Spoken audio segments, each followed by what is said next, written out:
귀한 찬양 감사합니다. 오늘은 종료주일을 맞이해서 그리스도의 죽으심과 부활에 대해서 함께 생각하며 말씀의 은혜를 나누고자 합니다. 개신교는 고난 주간을 지키는 반면에 천주교는 사순절을 지킵니다. 사순절이란 무엇일까요? 중세 가톨릭은 수많은 절기들을 만들어서 1년 내내 절기를 지켰습니다. 그 중에 개신교의 고난 주간에 해당되는 절기가 사순절입니다. 사순절은 부활절 이전 40일 동안 그리스도의 고난을 묵상하며 육식을 금하고 경건하게 보내는 기간입니다. 물론 그리스도의 고난을 묵상하며 경건하게 삶을 사는 것은 매우 좋은 일입니다.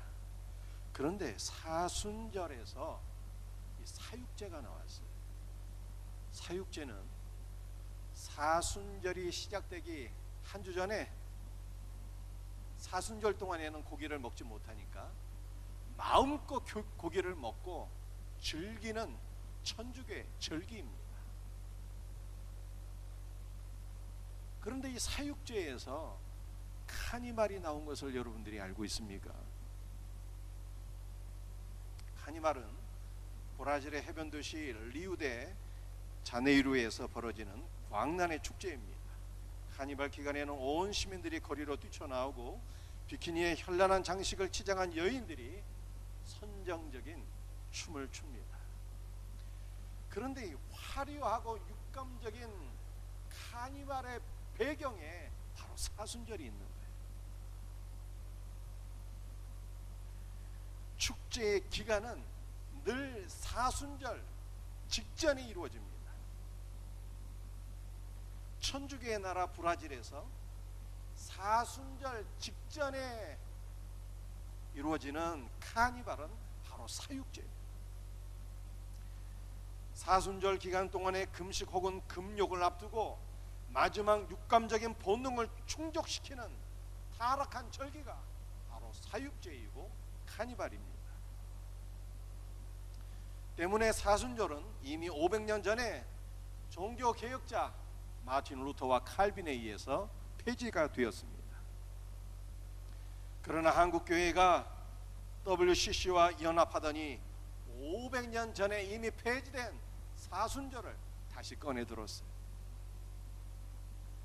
참고로 WCC는 세계교회연합회입니다. 세계 모든 교회들의 연합과 일치와 하나됨을 추구하는 것이 WCC예요. 물론 교회의 연합과 일치를 추구하는 것은 대단히 좋은 일이라 하겠습니다. 그러나 WCC는 로마 가톨릭과 개신교의 일치를 추구하는 단체, 한 걸음 더 나아가서 세계 모든 종교 안에 구원이 있음을 인정하고 모든 종교 간의 대화를 시도하고 연합과 일치를 시도하는 것이 바로 WCC의 기본 정신입니다.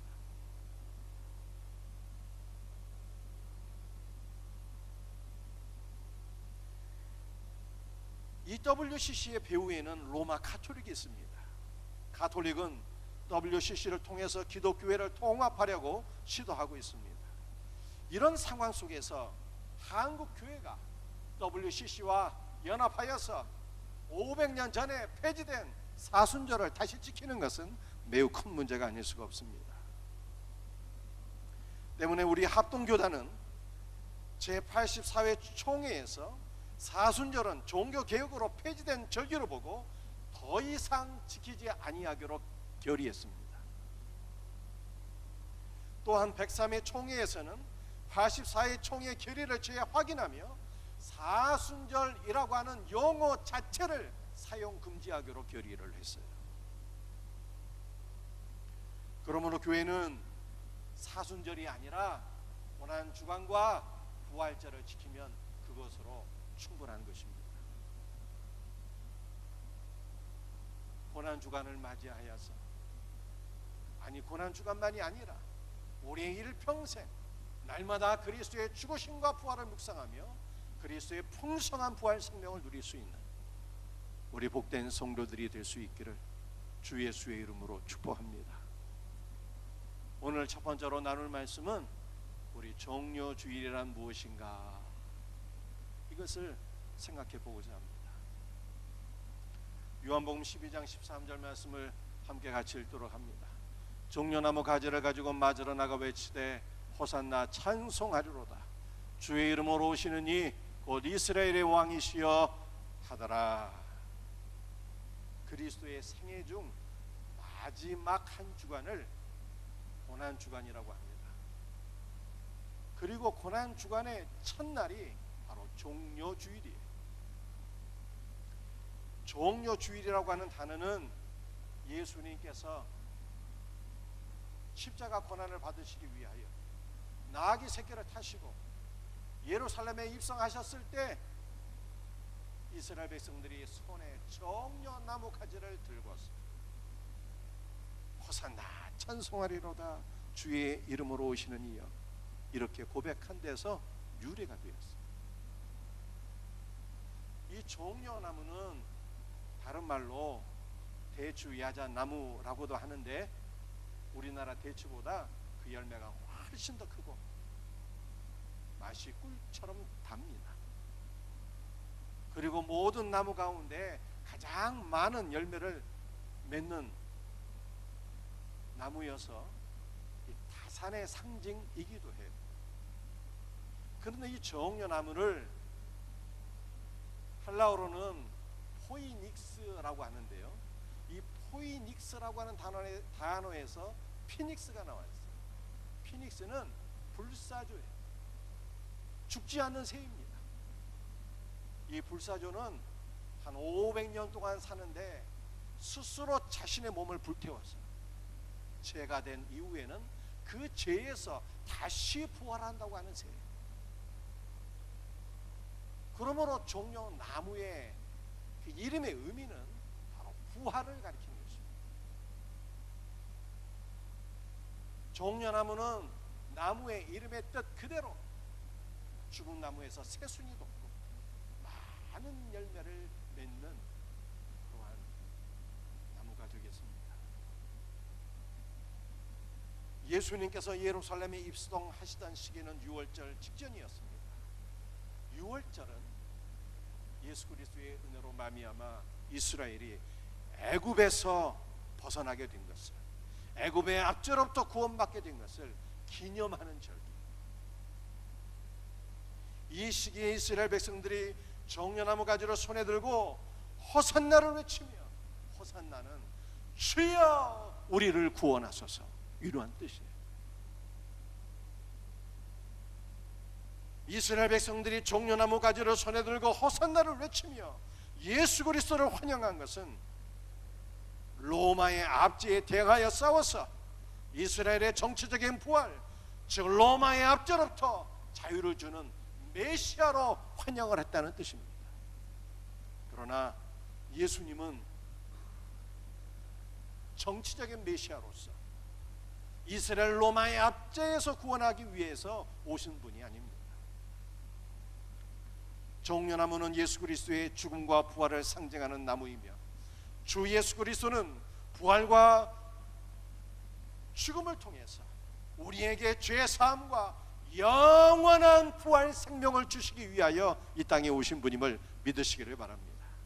그러므로 오늘 종려주일을 맞이하여서 그리고 고난주간과 부활절을 통해서 주 예수 그리스도의 부활을 통해서 우리 모든 성도들에게 주 예수의 부활 생명이 가득 부어질 수 있기를 예수 그리스도의 이름으로 축복합니다. 오늘 두 번째로 우리가 살펴볼 내용은 복음 중에 복음은 무엇이냐 하는 거예요. 누가복음 20장 9절에서 12절 말씀을 함께 같이 읽도록 하겠습니다. 한 사람이 포도원을 만들어 농부들에게 새로 주고 타국에 가서 오래 있다가 때가 이름에 포도원 소출을 얼마를 바치게 하려고 한 종을 농부들에게 보내니 농부들이 종을 몹시 때리고 거저 보내었거늘 다시 다른 종을 보내니 끝없이 때리고 능욕하고 거저 보내었거늘 다시 세 번째 종을 보내니 이 종도 상하게 하고 내쫓은지라. 여러분들 오늘 우리가 함께 읽은 본문 말씀이 누가복음 20장입니다. 그런데 누가복음 20장은 고난 주간의 제3일 즉 화요일에 발생된 사건들을 보여주고 있어요. 그 가운데 오늘 우리가 함께 읽은 본문은 예수님께서 산헤드린에서 파견한 유대 종교 지도자들에게 말씀한 내용인데 이른바 포도원 비유입니다. 한 사람이 포도원을 만들었습니다. 포도원은 하나님의 나라요 하나님의 백성 이스라엘을 가리킵니다.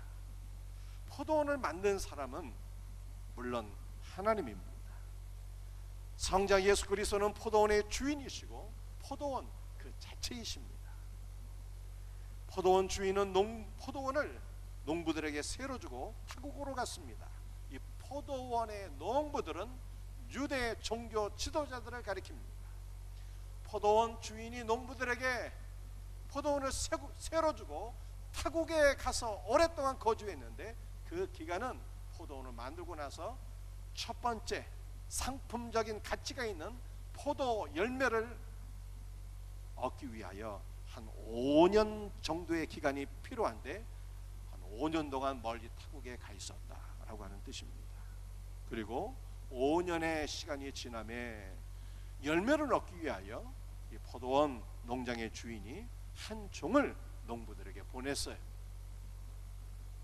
그러나 농부들은 포도 열매를 내어주지 아니하고 주인이 파송한 종을 몹시 때리고 빈손으로 내쫓았습니다.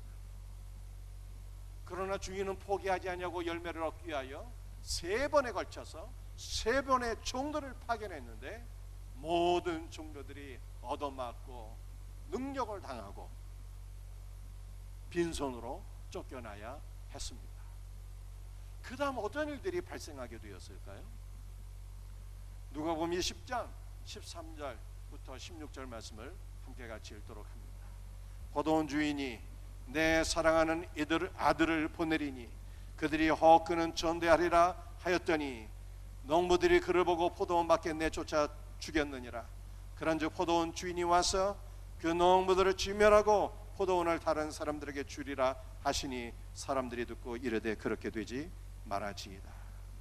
포도원 주인은 종들이 능력을 받고 빈손으로 돌아오자 야 이거 안 되겠구나. 어떻게 하면 좋을까? 마지막으로 내 아들을 보내자. 저들이 설마 내 아들만큼은 존중히 여기겠지 이렇게 기대를 하고 하나밖에 없는 아들을 보내게 되었습니다. 그러나 농부들 즉 유대 종교 지도자들은 아들을 존중히 여기기는커녕 포도원을 빼앗기 위하여 상속권이 있는 그 아들을 죽였습니다.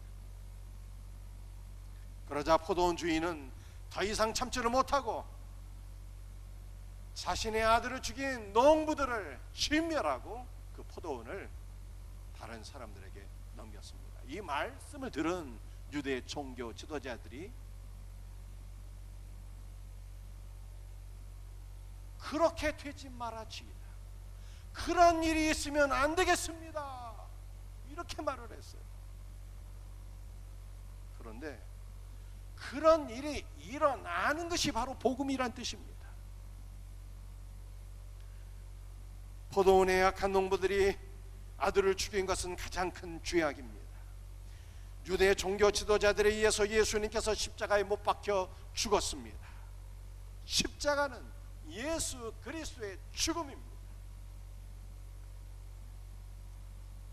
그런데 참으로 놀라운 것은 십자가에서 아들을 죽인 농부들이 바로 그 아들과 함께 십자가에 못 박혀 죽었다는 뜻입니다. 아들을 죽인 그 악한 농부들이 누구입니까? 유대 종교 지도자들이요, 바로 우리입니다. 아버지와 아들에게 반역한 우리가 그리스도와 함께 십자가에 못 박혀 죽었습니다. 탐심에 사로잡혀서 아버지와 아들에게 반역한 우리 옛사람이 그리스도 예수와 함께 십자가에 못 박혀 죽었으니 이 어찌 복음이 아니겠습니까? 주인은 포도원을 다른 사람에게 주겠다고 말했어요. 성경 구절 네 번째 줄에 나와 있죠. 포도원을 다른 사람들에게 주리라. 여러분들 다른 사람은 누구일까요? 다른 사람은 유대인도 아니고 이방인도 아니고 바로 부활의 사람을 가리킵니다. 십자가에 못 박혀 죽은 그리스도께서 사흘 만에 부활하셔서 성령으로 우리 안에 임재하시고 우리에게 부활 생명을 주심으로 말미암아 믿는 모든 성도들은 부활의 사람이 되었습니다.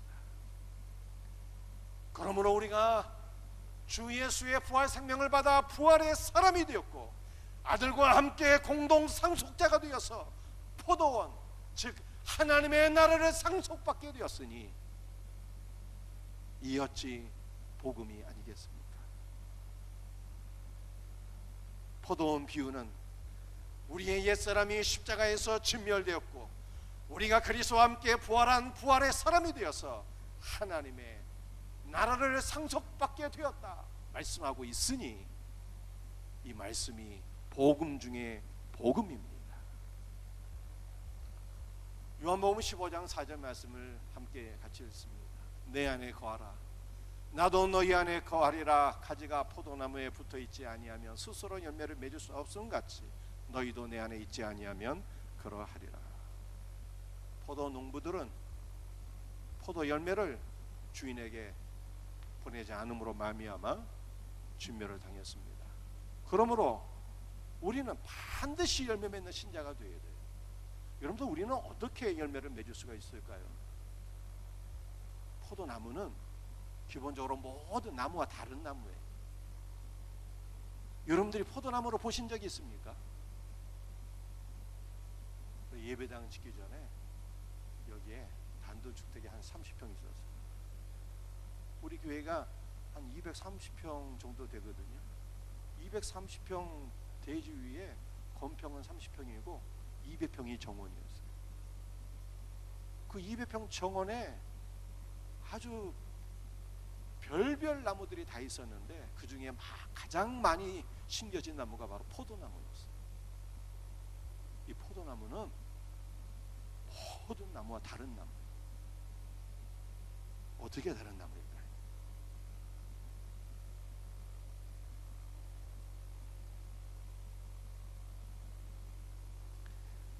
포도나무는 가지가 전부인 넝쿨 식물입니다. 포도나무는 나무 자체가 가지고 가지가 나무인 나무예요. 예수님이 포도나무요 너희가 가지라고 말씀하신 것은 우리가 그리스도 안에 거하고 그리스도께서 우리 안에 거하심으로 말미암아 그리스도와 우리가 하나가 되었다는 뜻입니다. 여러분들 기독교의 복음은 무엇일까요? 기독교의 복음은 단순히 예수를 믿어 죄 사함을 얻고 영원한 생명을 받게 되었다 이 정도가 아닙니다. 기독교의 복음은 이미 말씀드린 대로 우리의 옛사람이 그리스도와 함께 십자가에 못 박혀 죽게 되었고 부활하신 예수께서 우리 안에 성령으로 내주하시고 우리가 부활의 사람이 되어서 하나님의 나라를 상속받게 되었다는 뜻입니다. 기독교의 복음은 한 걸음 더 나아가서 그리스도 예수와 우리가 하나가 되어버린 거예요. 내가 너희 안에 너희가 내 안에 거하는 줄을 알지 못하느냐. 정교 개혁자 존 칼빈은 그리스도께서 우리 안에 거하시고 우리가 그리스도 안에 거하는 것을 가리켜서 무엇이라고 표현했습니까? 예수를 믿는 신자는 그리스도 예수로 말미암아 작은 예수가 되는 것이다 이렇게 말씀했어요. 죄인 중에 죄인인 우리가 주 예수를 믿었어요. 그리스도와 하나가 되었고 작은 예수가 되었으니 이것이 어찌 복음 중에 복음이 아니겠습니까? 그러므로 우리는 그리스도 예수와 하나가 되었기 때문에 이미 풍성한 열매를 맺는 포도나무가 된 것을 믿으시기를 바랍니다. 이미 열매를 맺는 존재가 된 거예요. 이 믿음으로 살아야 되는 거예요. 단지 우리에게 풍성한 열매를 맺기 위해서 필요한 것이 하나 더 있다면 그것은 주 예수 그리스도와 날마다 풍성한 교제와 교통의 삶을 사는 것입니다. 우리 성도들이 6일 동안은 예수 그리스도를 까맣게 잊고 살다가 그저 일주일에 한 번 예배당에 나와서 예배를 드리는 것만으로는 부족합니다. 그것도 이 봄바람이 살랑살랑 부니까 종려 주일임에도 불구하고 많은 분들이 오늘 예배 참석하지 못한 것 같아요. 너무 안타까운 일입니다. 그리스도를 잊고 살다가 딱 하루 주일날 예배 나와서 예배를 드리는 것으로는 풍성한 열매를 맺을 수가 없어요. 우리의 날마다의 삶을 통해서 주일 예배는 기본이요, 말씀과 기도를 통해서 그리스도와 교통하고 교제하게 될 때 우리 성도는 그리스도의 영과 생명을 마셨어요. 그리스도 예수 안에서 풍성한 열매를 맺게 될 것을 믿으시길 바랍니다. 이 놀라운 은혜가 있기를 주 예수의 이름으로 축복합니다. 오늘 마지막으로 세 번째 살펴볼 내용은 버려진 돌은 우리의 옛사람을 진멸하신다 라고 합니다. 누가복음 20장 17절 18절 말씀을 함께 같이 읽도록 합니다. 그러면 기록된 바 건축자들의 버린 돌이 모퉁이의 머릿돌이 되었느니라 함이 어찌됨이냐. 무릇 이 돌 위에 떨어지는 자는 깨어지겠고 이 돌이 사람 위에 떨어지면 그를 가루로 만들어 흩으리라 하시니라. 예수님은 아들을 죽인 그 악한 농부들은 포도원 주인에 의해서 질면을 당하게 될 것이라 말씀하셨습니다. 그러나 유대인들은 그런 일이 일어나서는 안 되겠습니다 라고 답변했어요. 그러자 예수님은 건축자들의 버린 돌이 모퉁이 돌이 되었다고 기록된 말씀은 무엇이며 그 말씀이 어떻게 이루어지겠느냐 이렇게 다시 반문하셨습니다. 건축자들은 악한 농부, 즉 유대 종교 지도자들을 가리킵니다. 건축자들에 의해서 버려진 돌은 포도원 주인의 아들인 예수 그리스도예요. 이 돌이라고 하는 단어 자체가 원어를 보게 되면 에벤인데요. 에벤. 이 에벤은 합성어야. 아부와 벤의 합성어야. 아부는 아버지고 벤은 아들이야. 그래 돌이라고 하는 단어 자체가요 아버지의 아들이라는 뜻이에요.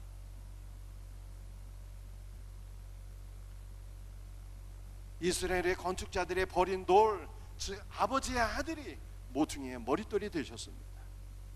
이 말씀은 유대 종교 지도자들에 의해서 죽임을 당하신 예수께서 새로운 하나님의 성전, 즉 교회의 머리가 되시고 연결석이 되신다는 뜻입니다. 우리는 교회의 머리가 되시고 연결석이 되신 그리스도 예수 안에서 하나님의 성전으로 세워지게 되었습니다.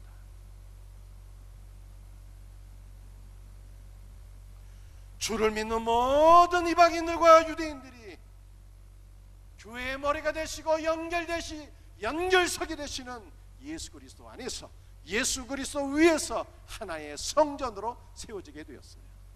그런데 우리가 그리스도 안에서 하나의 성전으로 세워지기 위해서 반드시 필요한 것이 있다고 성경이 말씀하고 있습니다. 그것이 무엇일까요? 오늘 누가복음 20장 18절 말씀이죠. 무릇 이 돌 위에 떨어지는 자는 깨어지겠고 이 돌이 사람 위에 떨어지면 그를 가루로 만들어 흩으리라 하시니라. 우리가 하나님의 성전으로 세워지기 위해서는요, 버려진 돌, 즉 예수 그리스도에 의해서 우리의 옛사람이 깨어지고 박살나서 완전히 가루가 될 때 우리가 그리스도 안에서 하나님의 성전으로 세워지게 된다, 이 뜻입니다. 그런데 이 놀라운 은혜가 바로 예수 그리스도의 십자가에서 이루어지게 된 거예요. 우리의 약한 옛사람이 그리스도 예수와 함께 십자가에 못 박힘으로 깨어지게 되었고 가루가 되었습니다. 그러므로 우리 안에는 부활하신 예수 그리스도만 살아계심으로 우리가 그리스도의 몸인 거룩한 성전으로 지어지게 되었으니 얼마나 복된 말씀입니까? 그런데 이 누가복음 20장 18절의 말씀은 구약성경 다니엘서 2장 35절의 인용이요 성취이기도 합니다. 다니엘서 2장 35절 말씀을 함께 같이 읽도록 하겠습니다. 그때 새와 진흙과 녹과 은과 금이 다 부서져 여름 타작마당에 겨같이 되어 바람에 불려 간 곳이 없었고 우상을 친 돌은 태산을 이루어 온 세계에 가득하였나니. 느부갓네살 왕이 꿈을 꾸다가 깨었는데 분명히 꿈을 꾼 것 같은데 무슨 꿈을 꿨는지 모르겠는 거예요. 그리고 그 해석이 너무나도 궁금한데 알 길이 없어서 번민을 하게 되었습니다. 그런데 그 꿈을 오직 한 사람 다니엘만이 해석할 수가 있었어요. 다니엘이 느부갓네살을 위하여 꿈의 내용을 알려주고 그 해석까지 풀어주었습니다. 왕이시여, 왕은 꿈속에서 한 거대한 신상을 보았나이다. 그 신상의 모양은 이러하니 머리는 금이요 가슴과 팔은 은이요 배와 넓적다리는 노시요 종아리는 철이요 발은 얼마는 쇠요 얼마는 진흙이었나이다. 그리고 왕이 꿈에서 본 신상은 세상 나라를 가리키는 것인데 금으로 만들어진 우상의 머리는 바벨론을 가리키고 은으로 된 거대한 신상의 이 가슴과 팔 부분은 메데파사 즉 페르시아를 가리키고 노수로 된 그 신상의 배와 넓적다리는 알렉산더의 헬라 제국을 가리키고 종아리는 철로 되었는데 그것은 바로 로마를 가리키는 것이고 발은 얼마는 쇠요 얼마는 진흙이었는데 이것은 그 로마가 나뉘어져서 동로마 서로마가 된다는 뜻이에요. 그런데 왕이시여 왕이 꿈속에서 또 하나를 보았는데 한 돌이 공중에서 날아와서 그 신상을 쳐서 깨트리매 그 거대한 신상은 박살이 나고 그 돌만 온 세계에 충만하였나이다. 이렇게 얘기를 했어요. 거대한 신상을 깨트려버린 그 돌은 무엇입니까? 신상은 세상 나라예요. 그 거대한 신상을 깨트린 돌은 바로 하나님의 아들 예수 그리스도신 거예요. 예수 그리스도에 의해서 세상 나라가 멸망하게 되는 거예요. 그 세상 안에는 누구도 포함되어 있습니까? 바로 저와 여러분도 포함되어 있는 거예요. 그런데 그 놀라운 일이 바로 예수님의 십자가에서 다 이루어졌어요. 예수님의 십자가에 세상도 못 박히고 세상에게 사로잡혀 세상을 추구하며 살던 우리의 악한 옛사람도 그리스도 예수의 십자가에 못 박혀서 다 죽게 되었습니다. 그리고 오직 예수님만 온 땅에 충만하게 되었고 오직 예수님만 우리의 심령에 충만하게 되어서 우리 모두가 그리스도 예수의 성전으로 지어지게 되었다는 뜻입니다. 할렐루야. 얼마나 감사한 복음입니까? 오늘 마지막 말씀에 베드로전서 2장 7절과 8절 말씀입니다. 함께 같이 읽도록 합니다. 그러므로 믿는 너희에게는 보배이나 믿지 아니하는 자에게는 부딪히는 돌과 걸려 넘어지게 하는 바위가 되었다 하였느니라. 그리스도 예수는 믿는 모든 성도들에게 보배. 그리스도는 참 보배. 세상의 보배는 가짜, 모조품, 상징에 불과. 참 보배는 그리스도. 그리스도께서 우리의 구원자가 되시고 그리스도께서 우리의 생명이 되시니 얼마나 귀한 분입니까? 그런데 그리스도는 한편으로는 무도 되신다고요. 부딪히는 돌과 걸려 넘어지게 하는 바위가 되신다, 이렇게 말씀하고 있습니다.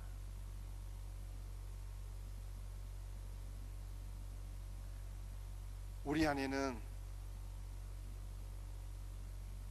아직 아버지와 아들에게 반역하는 타락한 본성이 남아있어요. 때문에 예수 그리스도는 우리가 타락한 옛 본성을 따라 살아갈 때, 예수 그리스도는 우리가 타락한 본성을 따라 세상을 살아가며 세상을 향해 나갈 때, 예수 그리스도는 우리가 타락한 본성을 따라서 그리스도를 배반하고 반역하며 멀리 떠나갈 때 우리를 걸려 넘어지게 하는 바위가 되어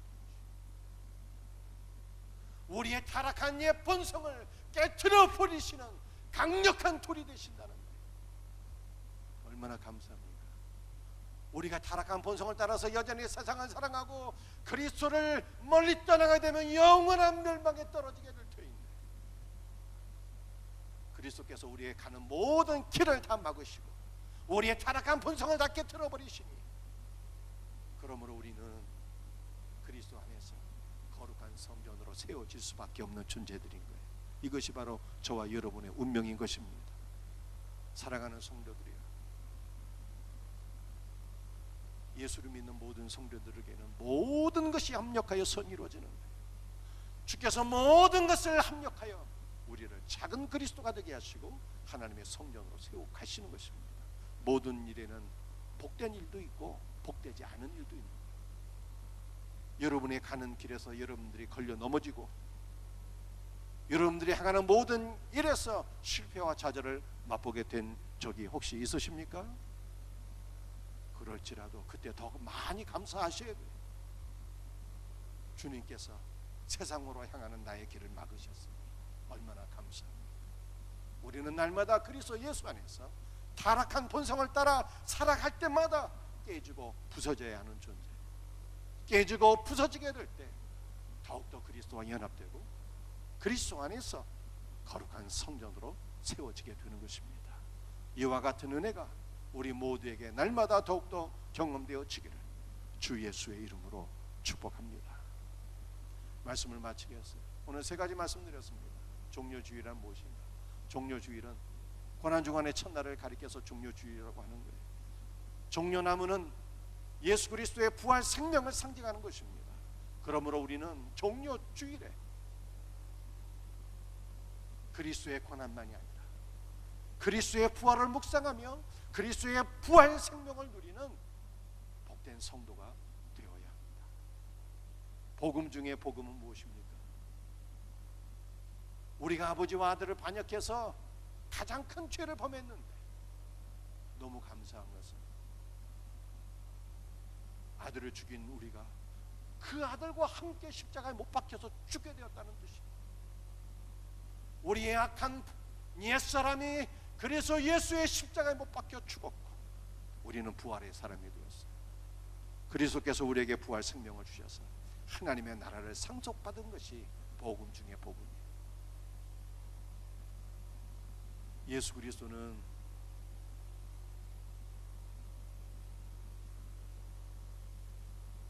믿는 모든 성도들에게 한편으로는 보배가 되시나 한편으로 주 예수 그리스도는 우리를 깨트려 아주 박살을 내고 가루로 만들어 버리시는 분이세요.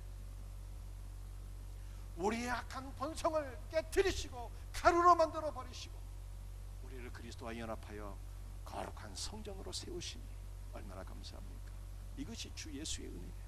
이 놀라운 은혜가 우리 모두에게 날마다 더욱더 충만하게 경험되어지기를 주 예수의 이름으로 축복합니다. 기도하시겠습니다.